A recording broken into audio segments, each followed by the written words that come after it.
everybody, welcome to another CineFix Now Roundtable. Just the three of us today. And no table. Yeah. And no table whatsoever. Let's just call this one a discussion, shall we? A semicircle. A semicircle. A semicircle powwow. We're not even making a triangle, really. I suppose we sort of are, depending on how straight you draw your lines. Yeah. But mostly it's a semicircle. Arc. So we were just kind of bullshitting around this morning, and we started talking about ridiculous movie theories that we sort of wish were true, and that, in fact, actually make a movie better if you go into it believing this theory. A lot better. Because, like, fan theories are really pretty interesting, and some of them are just batshit insane. Yeah. And those are fun, too. That's good. But there are some that are, like, legitimately onto something, and I think, on some level, it's people trying to sort of salvage something out of watching a bad movie. Yeah. You know? If there's a movie that's disappointing on some level, you're like, well, what if this was true? And then it's like, honestly, you're right, that would be better. So it's like, so we're all going to talk about some of our favorite fan theories that actually make a movie more watchable. Yeah. Yeah? Yeah. All right. Sounds good. Soun's great. All right. Mark, Yeah. go for it. So I have one. I'll just bring this up. Good, The one 'cause we were that's what talking we're about here this morning. So yeah, I was about last week. I was at home alone. Wife was out of town, and I was at home alone, drinking alone. Sure. So I decided to watch Expendables 3 alone. Nice. Just to make it real sad. Real quick, you yeah. don't have to wait. You don't have to do that to watch Expendables 3. You don't have to like caveat the hell out of the fact that you watched Expendables 3. No, it's but fine. it was really sad that I wasn't watching it with somebody else. Like, Okay. it's a movie that needs to be watched with a group of people. That's you true. know, It must just be shared. is. It has It's to be an shared. experience Because it's that a needs to fun be shared. movie. If It's just... If you the know. cast outnumbers you, there's something wrong. Exactly. That's probably why you made those that's movies. a good, You're like, you know good what? rule there. Quantity over quality, and we'll get Well, a movie. the movie is essentially just a bunch of vignettes of Sylvester Stallone meeting people, and then they all blow stuff up at the end. Correct. Right. 20 minutes in, I was about to turn it off when I decided that Sylvester Stallone's character in Expendables 3 is Bill Murray's character from Caddyshack. They're the same person. So the two movies exist in the same universe? Yeah, they're in the same universe. You know. About 30 years apart. Caddyshack was the prequel. Okay. And this is, you know, he got fired after blowing up the Gophers, and then So if went back to the military because he was a Vietnam vet. He I was. assume. Yeah. he was some kind of Otherwise, veteran. it's very scary why he had all those weapons. Right. But So literally, Carl Spackler from Yes. Caddyshack, like went off the grid, yeah. changed his Yeah. name, became Barney. Well, I'm assuming Whatever I'm Stallone, Barney assuming Patriotic or Spackler was something. his AKA. You know his. Oh, alias. so he was What was Well, it? Barney Ross. yeah, I think. I mean, he's so a- he was Barney Ross, became groundskeeper Carl Spackler to go off the grid. Yeah. And then he came back to being Barney Ross. Okay. Is this because they Oh, yeah. both talk weird? Yeah, you know, and they do similar stories, like just rants they'll go on, you know, like whether it be about meeting the Dalai Lama or, you know, Or that time they blew up the thing. And the part that got me was there's a scene in Expendables 3 where Antonio Banderas is talking about his old team, and he's relating his old team leader to Sylvester Stallone, and he refers to him as some sort of crazy savant. And that's when I really realized that Stallone is playing this character like he's a little broken in the head. Sure. You know, he's you know, been busted up a few times, blown up many times. And so he's just a little slow, but he's really good at getting them through these situations. And it made the whole movie a lot better, just seeing Spackler go around, meeting all these people to this, and then ending in this great symphony, because it is. At the end, it's a full orchestral score. It's like the Flight of the Valkyries or some shit. The last like 30 minutes of that movie it's honestly chaos. worth it. Yeah, it's total insane. chaos of just as many action heroes as you can. Right. Blowing stuff up. Yeah. And to the point where I'm pretty sure they just were on Arnold's like property just driving his tanks around. Yeah, they were just, it was just Arnold driving a tank. So this is the only Expendables movie I've seen. Well, I tell you what, there's now there's I'm a watching scene, them all. My favorite moment in all three of these Expendables movies is in the first one, because it so perfectly encapsulates what's wrong with all three of these movies. is that like everybody in the back of the plane is like joking around and being funny. It's like Stallone on the day was like, "All right, everybody, just go have a good time in the back." And that's what the scene's about. Yeah, having a good time in the back. And then literally, he almost spikes the camera. Like he gets real close. He's like right here. He almost looks right at you, the audience, and then smiles as he's throwing it into autopilot in the plane. And it's like, that is literally what you're doing here. You're just in autopilot. So there's that sneaky little almost meta moment that actually fits with what they were doing in Caddyshack. There's a ton of that in Expendables 3. I mean, it's essentially about their careers in the action film industry. That's what it is, and then they're introducing them. They know what like they're you doing. follow it, and the stories of each person is the story of each career. Like Antonio Banderas is a good example. They literally had to get Wesley Snipes out of jail. Right.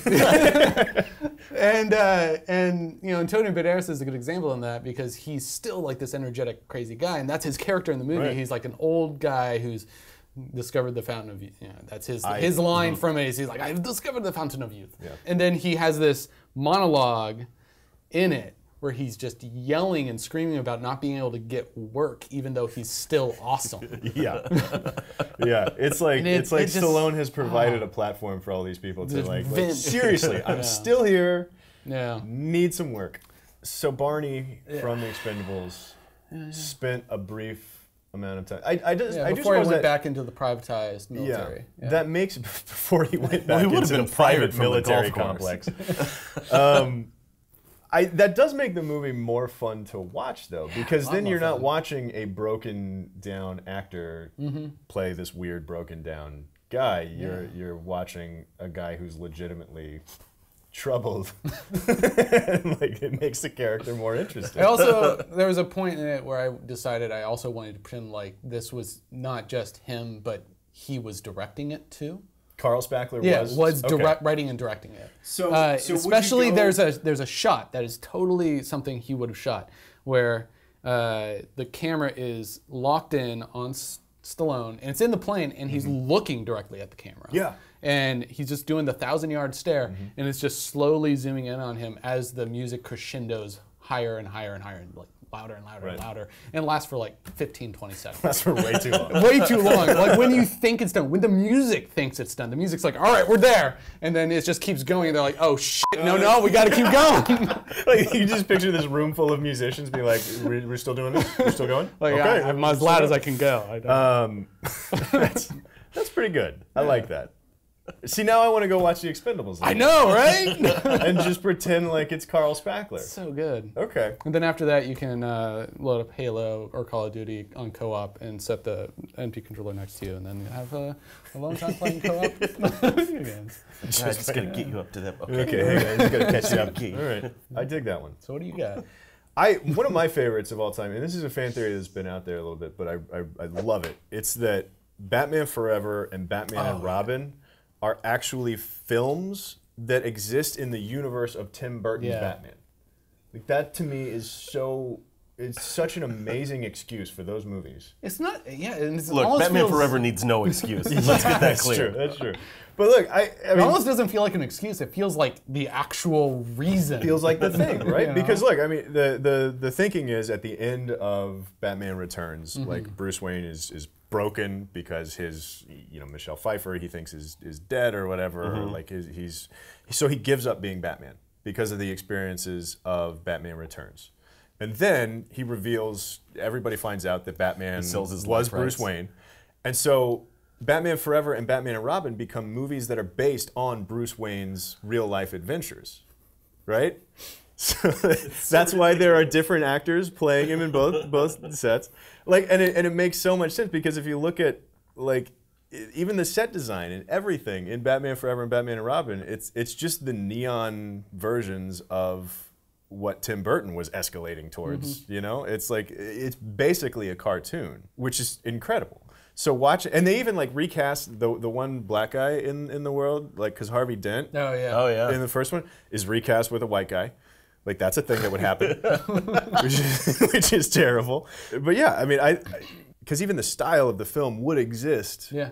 Because if the world of Tim Burton's Batman is the real world, like, the art from that world would have to be even like more grand. Yeah, crazier. which darker, which and lines more up just with hyper. Schumacher's Batman. So that makes going back and watching those movies, it makes it more interesting, at least, because to think about it as like this is a movie that, you know, I could see Michael Keaton going to the premiere of this movie and going like, eh. But yeah, it kind of makes the introduction of Robin a little bit more natural too, because it, you know, in the real story, he was a lone wolf. He was out there doing it, and then Joel Schumacher's like, "I love your story, but you need a sidekick," you know. You know what we need? Sidekicks. Yeah. Oh, that was good, but we need a sexy sidekick. So let's throw it back. Exactly. And, yeah. I'm trying to imagine the version of Hollywood that exists in Tim Burton's Batman. Oh, I'm sure it's insane. It's got to be insane. It's basically just Chicago had a film industry that was really successful. Just like dark and cold and miserable. Weird neon and nipples on them. Every rubber surface gets a nipple. Like, I don't care what it is. But yeah, that's one that I really think makes the movie a little better. You know? Like it's not really like a does. weird wrinkle that kind of like, it's like, well, this might have happened. Isn't that fun to talk about? It's like, no. Imagine it like this, and you can stomach the movie. Stomach Batman and Robin, because Batman Forever is the best Batman. Really? No. Yes. You said it. Let's go there. Let's pull on that thread a little bit. Dude, Batman Forever is great. Batman Forever is Which one is that? I don't even remember. It's the one with Val Kilmer. Yeah, I know Val Kilmer's Jim in Carrey, it, but who's Tommy the... Lee Jones. Oh, It's Riddler, okay, Two-Face, it is them. Wait, Yeah. who's in the other one then? George Clooney. Mr. Freeze, and Arnold. Poison Ivy, That's right. and Bane. Yeah. That one's real man. bad. The worst Bane. Yeah. That's the best version of Bane. I mean, if you'd have let him talk and he was going to talk like this, then it's a good way to not let him talk, you know? So if we just superimpose all of Tom Hardy's dialogue or monologue or I would voiceover on I top would of imagine that, that's cut it in. That's out there somewhere. It's got to be. Oh, that'd be fun. It's probably on the very YouTubes that we're appearing on right now. Somewhere. Somebody's done that, right? Somebody, if you can't find it, just a casual Google search, if you can't find that, go ahead and make it for us and send us a link, please. Yeah, please do. That'd be Yeah, nice. actually, yeah. That'd be I fun. wanna All watch the shit of out like of give me Tom Hardy's lines from The Dark Knight Rises. Put him over the top of Bane in Batman and Robin. Because Bane doesn't talk in Batman and Robin. No, he just grunts. Yeah. Yeah. Oh, he's an idiot in Batman and Robin. Right. That's Yeah. why everybody Some would was argue angry he's at an that. idiot in The Dark Knight Rises too. Yeah, that's true. He is kind of. But how much of that was his fault? I don't know. But seriously though, Batman Forever is the best Batman? Maybe. Okay. I mean, The Dark Knight's pretty good. Yeah. And I like the Keaton Batmans, but Batman Forever, just choice. just on sheer Choice. like watchability. Oh, yeah. Oh, it's like National Treasure good. Right. Where like you can just watch that over and over and over and over and over It is a solid until you're finally let out of purgatory. a solid 7 of a movie. I just love watching Tommy It demands Lee Jones. nothing. Until you get the sweet release of death. then yes, you can continue watching. Yeah, I just love watching Tommy Lee Jones just have to put up with Jim Carrey. Oh, see, I think That he's is having just so much so- fun. That is the only time I've ever seen Tommy Lee Jones have fun. Like, what you're seeing him put up is like, what is this thing on my face? A smile? I'm supposed to don't be like happy. My face All the doesn't time. crack like this. But that was the year that Tommy Lee Jones was in everything. Yeah. Oh, yeah. Like, because he was in every movie ever. But he Like, wasn't having fun in anything No, else. no, he's quite serious in all of those. And include, what was it, Blown Away? Remember that movie? No. Oh, it was him and Jeff Bridges. He was like a bomber or something. He was like an Irish bomb maker or something. And Jeff Bridges had to. Oh, it was insane. Oh, that was back when Ireland was full of terrorists. Yes, that was Yeah, a crying games and all that. Yeah. yeah. Patriot games, whatnot. Anyway, point is, I think we've made our point. Batman Forever is the best Batman. Yeah. Let us know how heartily you disagree with that in the comments down below. We lost half our subscribers. Yeah, nobody's watching the rest of this video now anyway. We so will can when I talk do about Art of the whatever we Scene in want. Film School on Batman Forever. Okay, so What's that's the difference? That's Batman. Forever.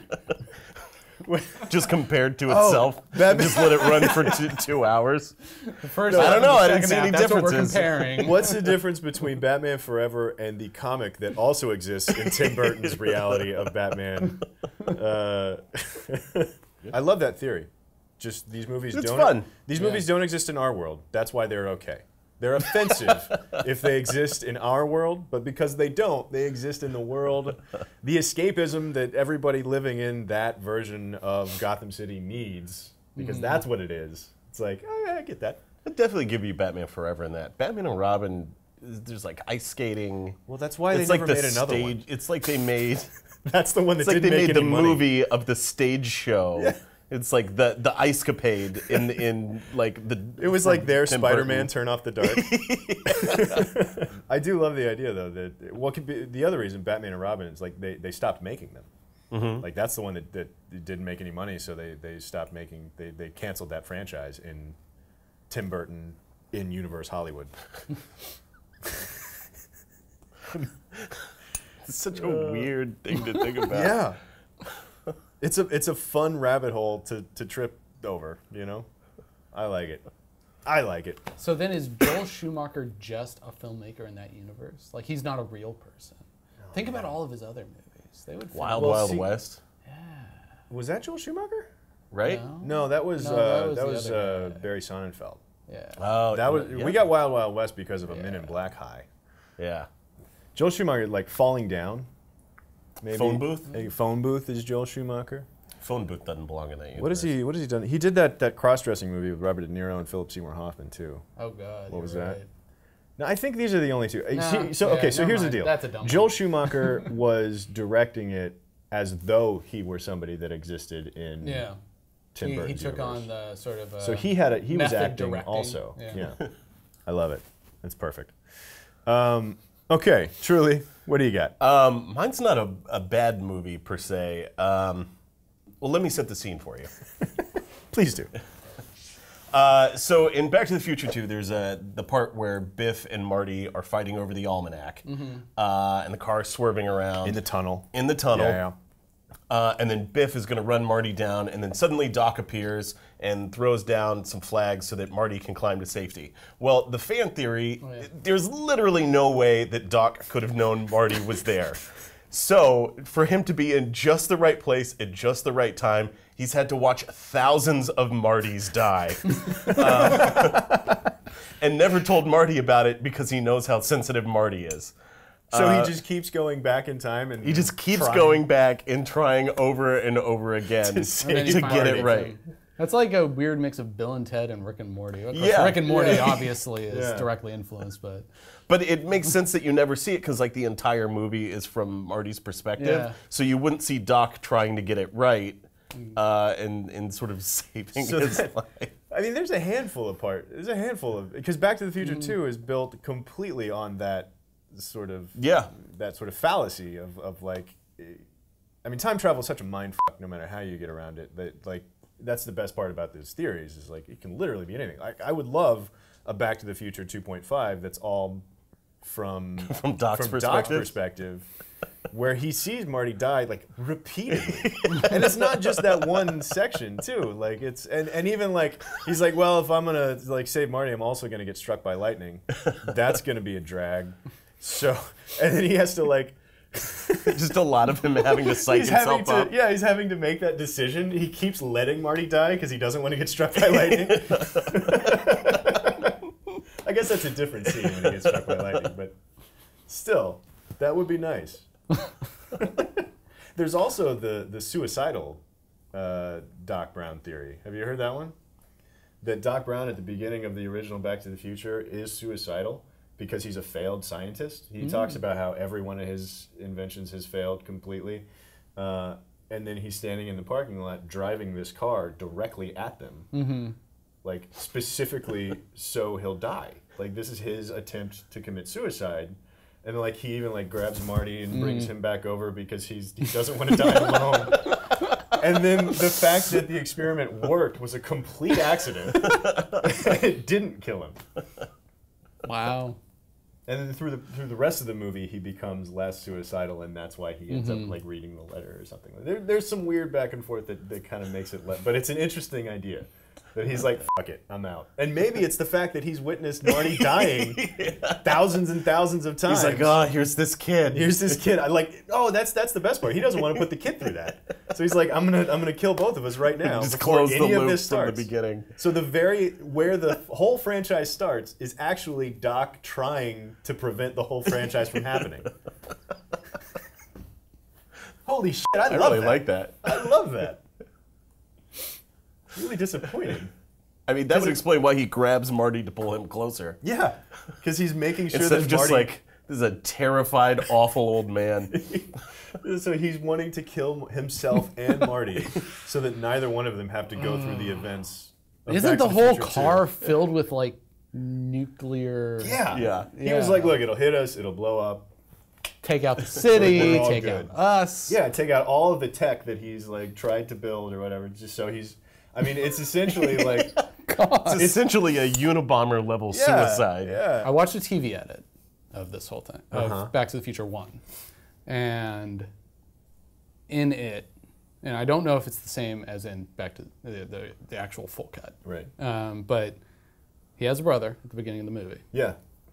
We see him Time fade to out. change the we oil, see, Dad, that yeah, guy, we yeah. see him fade out on the picture, and then we see him starting to lose his hand, and then his hand comes back.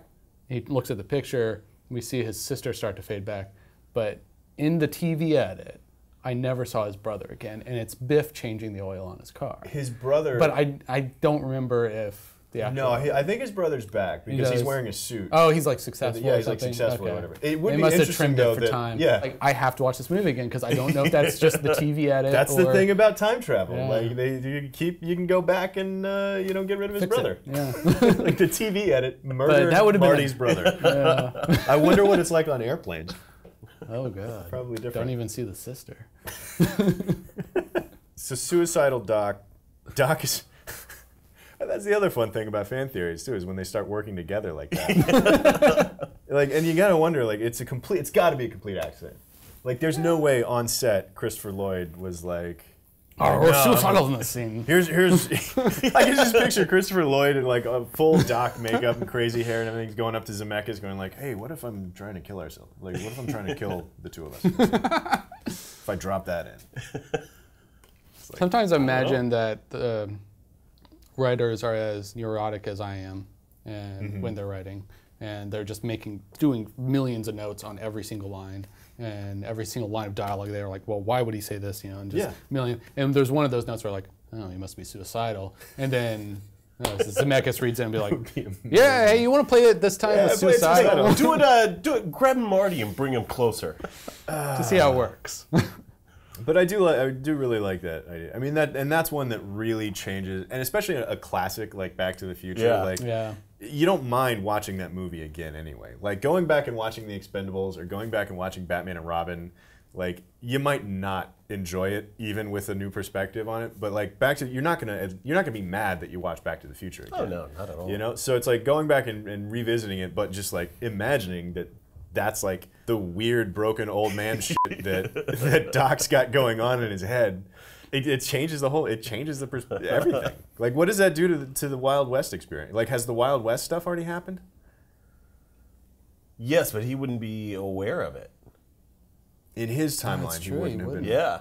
So, if Doc is suicidal at the beginning of Back to the Future, it's not because.